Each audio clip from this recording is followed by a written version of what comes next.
If you're tuned into the world of AI, you know the pace is just... Well, it's relentless, isn't it?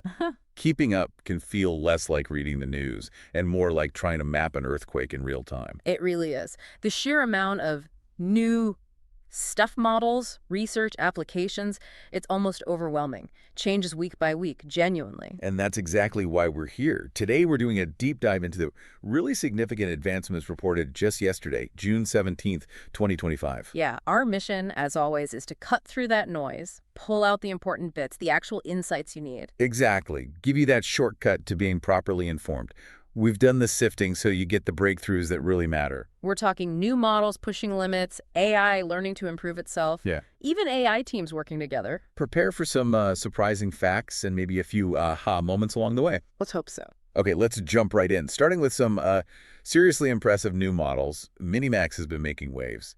What's the story with their Minimax M1? What makes it stand out? Well, the big headline is its context window.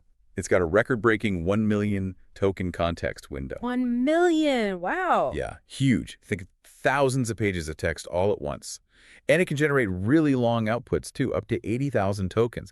Plus, and this is important, it's released under Apache 2.0. Okay, open source is a big deal, 1 million tokens. What kind of tech is behind that? What's the architecture? It's a mixture of experts model and MOE. So it's massive overall, something like 456 billion parameters. Whoa. But, and here's the efficiency part, only about 45.6 billion are active for any given token. So it suggests, maybe 10 experts are being used at a time. Right, so it's big but smart about how it uses its resources. Exactly. And interestingly, the training cost reported was surprisingly low, around $534,700 using reinforcement learning. That is surprisingly low for that scale. Okay, so huge potential, open source, efficient. How's the reception been? Is everyone raving? It's been a bit mixed, actually. People find it interesting, definitely. But some early feedback suggests it's maybe not as effective as DeepSeek R1, another big player in long context. Okay. And there's this thing about verbose thinking. It can sometimes, it over-explains a bit, gives you all the background. Right, like that friend who tells you how the watch was made when you just asked for the time. Kind of like that, yeah. And early benchmarks show it lagging a bit behind models like O3 or Gemini 2.5 Pro on pure reasoning tasks. Practically speaking, running it locally is tough for most people right now. Needs quantization, basically compression, to be widely usable on standard hardware. Gotcha. So amazing context length, but maybe needs some fine-tuning on reasoning and conciseness. What about video? I heard Minimax is also doing things there. That's right. They have a new text-to-video model, Hailuo 2.2. Used to be called Kangaroo. Hailuo 2. Okay. And this shot up the rankings. It's number 2 on the Artificial Analysis Video Arena leaderboard. Notably, it actually outperformed Google's VO3. Outperforming VO3, that's pretty major. It is. It shows how fast things are moving. But like you said, benchmarks are one thing, usability is another. Is Hailuo 2 actually practical right now? Well, that's the catch. Performance is great, but speeds are slow. Like 20 minutes to generate one video. Oof. Okay. And access is limited, just 1,000 trial credits for new users. Yeah. So not really ready for prime time use cases yet. Right. But still, that rapid climb in the rankings, it just highlights the incredible pace of progress in text-to-video. It's moving super fast. Absolutely. Okay, moving from video to code. Moonshot AI's KimiDev 72B. Sounds like another big step forward. Yeah, this one's specifically for coding. It's open source, and it's achieved a new state-of-the-art result, SOTA, on SWE-bench Verified for open source models. 60.4%. Okay, SWE-bench Verified, that tests fixing real bugs, right? Exactly. Real-world software issues. And how it learns is really interesting. It uses large-scale reinforcement learning. It actually tries to patch code in Docker containers. It tries to patch code. Yeah, autonomously. And here's the key part. It only gets the reward, the positive feedback, if the entire test suite for that code passes, not just part of it. Wow. Okay, so it has to be a complete working fix, not just close enough. Precisely. Which makes it much more aligned with actual software development needs. That feels like a significant shift. Not just writing code snippets, but actually ensuring the whole thing works. What are the implications here? Well, we don't have a full technical report yet, but there's buzz. It might have really high token generation rates, maybe like 1,000 tokens per second. 1,000 per second. That would be incredibly fast. Yeah, which would make it super attractive for providers who need high throughput. And there's even speculation it might beat larger models, like Qwen 3 235B, specifically on coding tasks. Really? Even bigger models? Potentially, for coding specifically. It shows the power of specialized training with these clever reinforcement learning setups. So for you listening, whether you're building this stuff or just fascinated by it, what's the big picture from these models? I think the main takeaway is that the open source world, especially for specialized models like coding, is advancing incredibly quickly. We're getting tools that are not just powerful, but genuinely practical and optimized in really smart ways. Okay, fascinating. Let's pivot now. We've talked about new models, but what about how AI systems are learning to learn, getting better on their own? I heard about something called SEAL, AI writing its own updates. Yes, SEAL, Mm. self-adapting language models. It's a framework where the LLM itself implements persistent updates to its own Do weights. its weights, not just refining output. Exactly. It generates its own fine-tuning data, creates self-edit instructions, and actually changes its underlying parameters. It's like it's rewriting its own code. It uses a process called reinforcement meta-learning to close the loop. That sounds fundamental. How is that different from other self-improvement ideas we've seen before? The crucial difference is that SEAL enables actual parameter updates, changes to the core model, not just generating better text next time, but fundamentally becoming a better model. And the results are striking. The model they tested went from solving 0% of ARC-AGI tasks to 72.5% after applying SEAL. 0 to 72.5%. Yeah. It even did better than methods using synthetic data generated by GPT 4.1. That is a staggering improvement. What does that imply for the whole AGI discussion, artificial general intelligence? But many people see this as a really significant step. If a model can genuinely improve itself at this fundamental level, that's a key capability you'd expect on the path to AGI. Right. Honestly, at this point, the main bottleneck for more progress in this kind of self-supervised autonomous learning seems to be largely compute cost. We have the concept, now it's about scaling it. Compute costs again? Yeah. Okay. But if these models are self-improving like this, how do we make sure they stay? Yeah. Well, coherent? Internally consistent? That seems vital, but maybe tricky. It's a really important point. How do you ensure that self-improvement doesn't lead to weird internal contradictions or biases? One leading theory, looking at models like OpenAI's O3 Pro. Which got better scores on that math competition, right? Exactly. 93% on AMI 2024, up from O3's 90%. The thinking is that this improvement might come from running multiple instances of the model in parallel Okay. and then consolidating the results. So achieving better reasoning or coherence through an ensemble, like a committee agreeing, rather than one single perfect internal thought process. Like getting a second and third opinion automatically? Interesting, Yes. but could that kind of coherence be, I don't know, superficial? Could it hide problems? Unfortunately, yes. Right. There's this concept of unfaithful chain of thought. Unfaithful chain of thought. Yeah. It means the reasoning steps the model shows you might not actually reflect its real internal process. And worse, they can hide biases. How so? Well, studies found that adding realistic details like company names, cultural context to evaluation prompts could trigger race and gender biases in models like GPT-4o and Claude 4 Sonnet, up to a 12% difference in simulated interview rates. The explicit reasoning looked fine, but the outcome showed bias. Yikes. That's concerning. It is. And it reminds me of what the mathematician Terence Tao said. He observed that today's AIs often pass the eye test.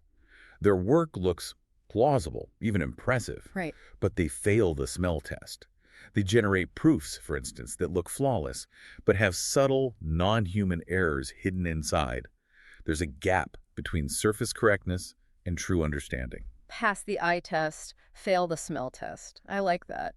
It makes you wonder about some jargon, too, like symbolic recursion. Is that always as profound as it sounds? Sometimes, Mm-hmm. maybe not. I mean, technically it refers to operating on symbols recursively, but in some cases it might just be let's say, a slightly fancy way of saying the model is reusing the same symbols or patterns repeatedly in its writing. Right. It doesn't necessarily mean deep nested logical reasoning in every instance it's mentioned. Mm-hmm. We need to look critically at what's actually happening under the hood. Good point. Critical thinking applies to AI descriptions, too, but are there positive steps? Ways to actively improve coherence? You mentioned models helping refine their own prompts. Yes, absolutely. That's a really promising trend. Automated continuous improvement loops. How does that work? Well, AI assistants can analyze their own chat histories, identify where they may be misunderstood or lacked context, and then propose specific improvements to their own instructions or prompts. So they learn from mistakes and suggest fixes for themselves. Exactly. Claude Code, for example, has a project reflection command. Yeah. It looks back at recent conversations, spots gaps in its instructions, and suggests updates. It's a practical way to make them more consistent and perform better over time. That's a neat feedback loop, and it leads perfectly into our next topic, multi-agent systems.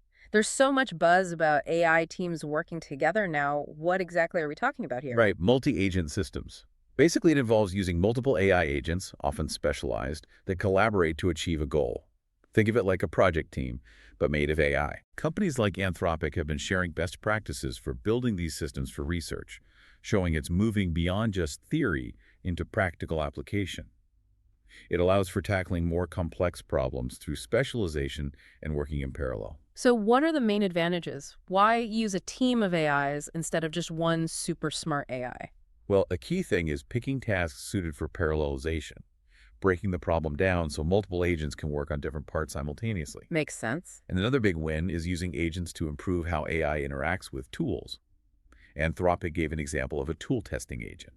Just adding that specialized agent cut the time needed to complete a task by 40%. 40%, just from one agent focused on testing tools. Yeah, it shows how specialization within the AI team can really boost efficiency. Okay, this is where it gets really interesting, I think. Can you give more examples of the performance gains? You mentioned Anthropic. Yes. They did an internal study comparing a single Claude Opus 4 agent to a multi-agent system. The system had Opus 4 as the lead agent, coordinating Claude Sonnet 4 sub-agents. That multi-agent setup outperformed the single Opus 4 agent by a massive 90.2% on their research evaluation tasks. 90% better. That's huge. It is. Now, it did use about 15 times more tokens overall because of all the parallel work and tool use. Okay, there's a cost. There's a cost, yes. But it undeniably shows the power of orchestrated AI teamwork for complex tasks. We're also seeing demos from Microsoft with AI travel agents coordinating using their model context protocol.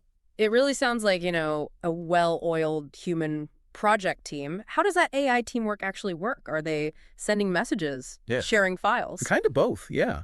You can have distinct agents with unique roles operating at the same time. They often communicate through shared directories, like a shared network drive. Okay. And they can even handle things like resolving Git conflicts, which is a common problem in software development when multiple people change the same code. It really simulates sophisticated human collaboration patterns. That's pretty amazing. That's But, really right. there's always a but. What are the challenges? The criticisms. It can't all be smooth sailing, right? Definitely not. Some researchers have pointed out a potential multi-agent smell. A smell. What does that mean? It refers to situations where the agents might be doing disconnected searches without serial depth. Basically, they're all off doing their own thing, searching independently, but not really building on each other's work sequentially or integrating deeply. So parallel work, but maybe not true collaboration or synthesis. Potentially, yeah. It highlights the challenge of orchestration. Yeah. And prompt engineering is crucial. Yeah. You need careful setup to avoid problems like excessive agent spawning. Creating too many agents. Exactly. Wasting resources, maybe even leading to confused or hallucinated results if they're not managed properly. Getting that coordination right is key. So pulling this all together, for you listening in, what's the big picture takeaway about the future of AI development from this rise of multi-agent systems? I think the trend is clear. It's not just about building more powerful individual models anymore. It's increasingly about how these models learn, how they adapt, and crucially, how they learn to work together. Think of it less like building one giant brain and more like fostering a complex, evolving ecosystem of interacting intelligences. It really changes how we need to think about designing and deploying AI. From single tool to collaborating ecosystem, what a journey we've covered today. We looked at Minimax M1, pushing boundaries with that huge context window, and stepping into video. Then KimiDev 72B, setting new records in open source coding with that clever reinforcement learning approach. Really impressive stuff. And then Seal, showing AI's ability to genuinely self-improve by updating its own weights, a potentially huge step. Right, and we explore the nuances of ensuring coherence in these powerful models, the challenges like unfaithful reasoning, but also positive steps like self-prompt refinement. Finally, diving into the powerful, complex world of multi-agent systems, seeing AI teams achieve remarkable results, even as we acknowledge the challenges in making them truly collaborative. So you should now have some key insights into the real cutting edge, a much deeper perspective than you might get from just skimming headlines. And maybe a final thought to leave you with. As these AI models get better at self-improvement, and especially at coordinating with each other in these sophisticated teams, what does that mean for us? How does the human-in-the-loop role change when the loop contains not just one AI, but a whole team of AIs that are learning and organizing themselves? What does real human-AI collaboration look like in that future, which feels like it's arriving faster than we might think? Something to definitely ponder. Thanks so much for joining us on this deep dive.